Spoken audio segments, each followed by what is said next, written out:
So you plant your herbs up in a spiral shape around the garden. So it's about 3 or 4 feet tall at the top, and then your growing bed wraps around itself. So you end up having about 10 feet or so of growing space, but it's in a shape that only takes up about 4 feet of space, about a 4-foot square. So utilizing a smaller space and using this pattern or shape to create more growing area.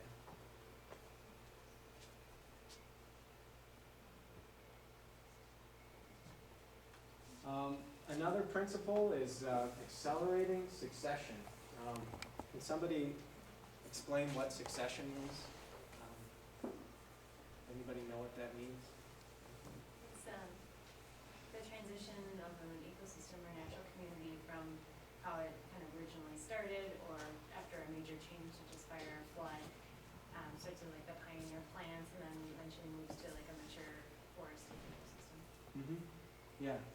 It's the gradual accumulation or change of species from one state to another, just through the accumulation of different species or different the changes in the soil. And so permaculture tries to accelerate succession, so you get from a pioneer stage to a mid-successional stage where you have the most diversity and the most productivity, and guiding succession along the way. So going from something, for example, like a lawn where you have like a monoculture of grass, into a mid-succession food forest where you have productive fruit trees, berries, as well as perennial and annual vegetables growing in it. So this is an example of, this is a slope, a forest that we're creating in Kenya, where we're using swales. We're using a tractor to create swales and accelerating succession by filling up those swales with organic matter and capturing water and allowing trees to become established there, and shrubs and things that otherwise would have taken a much longer period of time to establish just by natural processes.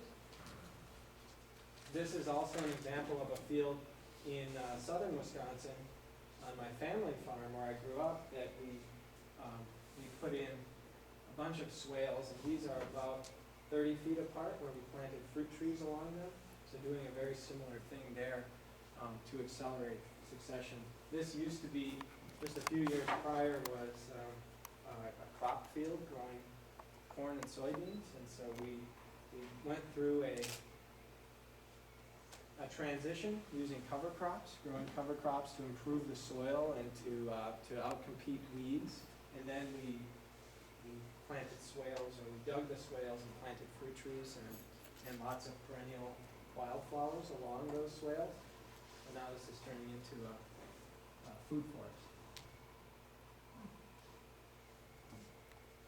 Okay, this is the last one, and then we're going to take a little break. But it's a big principle of permaculture is to have a positive attitude and to think of the problem as a solution.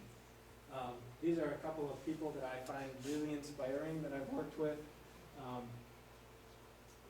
the bottom picture here is a friend that I worked with in West Africa, in Togo.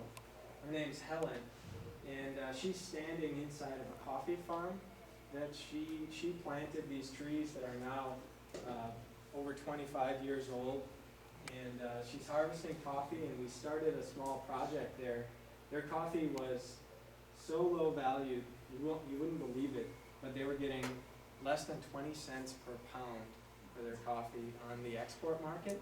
So it was really not worth the time and effort, the costs of managing the coffee, like pruning it, harvesting it, to sell it. But we worked together with some other farmers in her village and started a small cooperative where we were roasting their coffee and packaging it, and then selling it directly to restaurants and supermarkets in Togo. And they were able to increase their sales, their profit from selling the coffee over tenfold.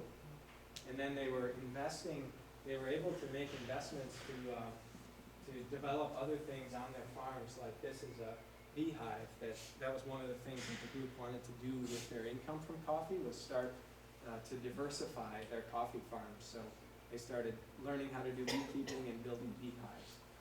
So turning the problem into the solution, rather than cutting down all of their coffee, which is what a lot of people are doing, and replacing it with row crops, we were able to find a solution using the coffee. And this is another person here in this picture that Zach and I both know in Kenya, in Rupal. His name is Nicholas, and he grew up in a village that used to be in a part of Kenya that used to be very heavily forested. He lived with me for a year when he was going to school, and would tell me stories about when he was growing up. And he said that they had everything in his village. They had, forests where they collected fuel wood. They had water in their rivers. They could go fishing. They could go hunting. Their grandparents knew how to collect what trees to go to collect all of the medicinal herbs.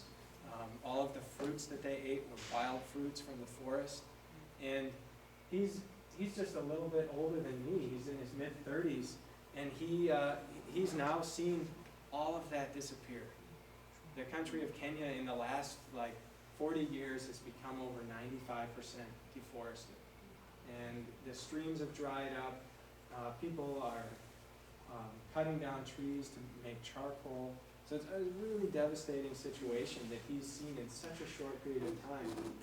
But rather than being totally discouraged by that, he started a small organization in his community that now has over 200 members, 200 farmers that are all, over 300 farmers now, that are all planting woodlots, planting diverse woodlots like this one on their farms to try to bring the forest back and bring back all of the, this is his neighbor's woodlot. Oh my gosh. Down the hill from his house.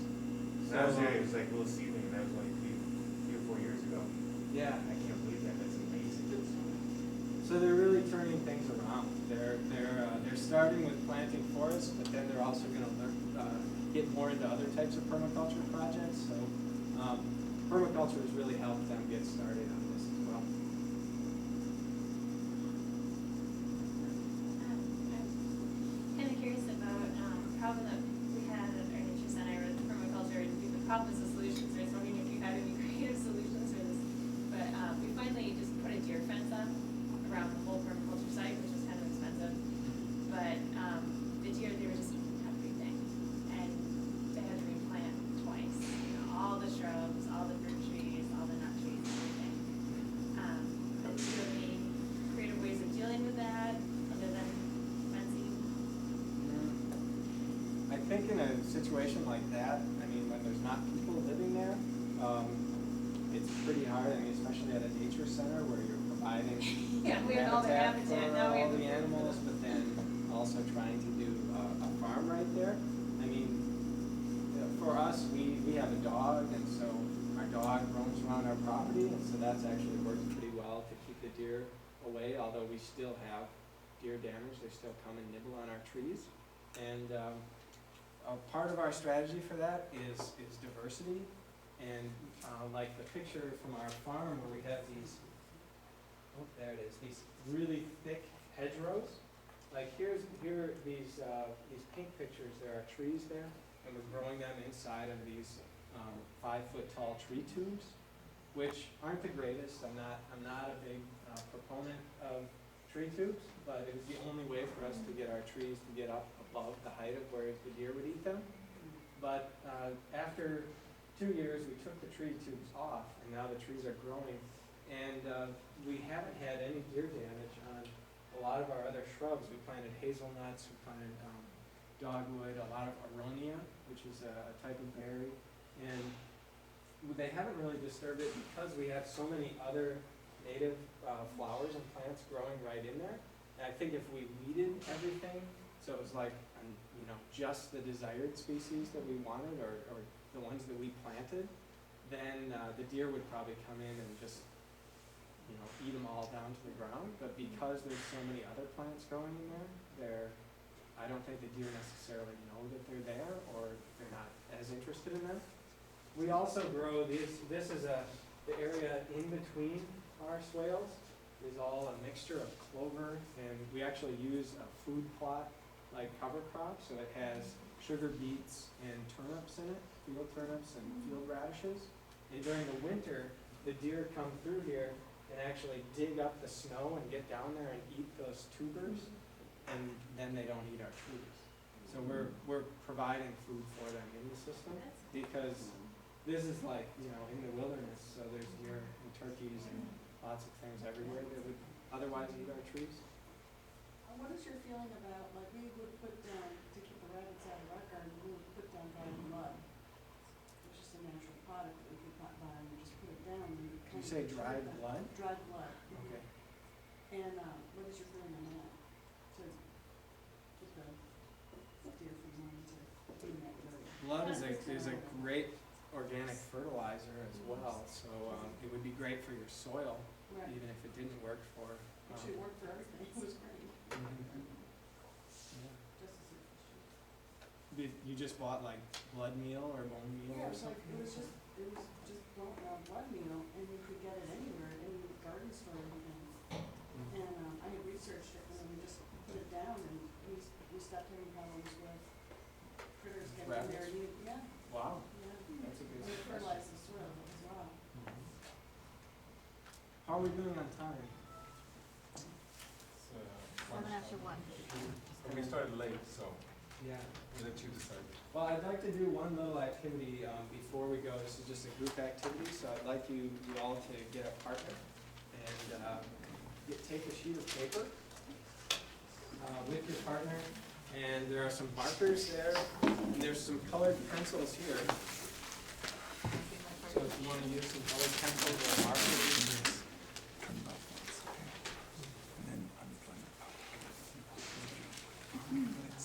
So this is a different set of permaculture principles here. There are 12 principles here, and I'm going to give each of you one of the principles, and I want you and your partner to think about it, and then draw an example of something that you've observed, or something that you, from your gardens or something, that's an example of this principle that you've seen in nature, that you've done on a project or garden or something, your home. And then after lunch we'll share this. We'll work on this for a few minutes. So the first one that you give to your group is observe and interact.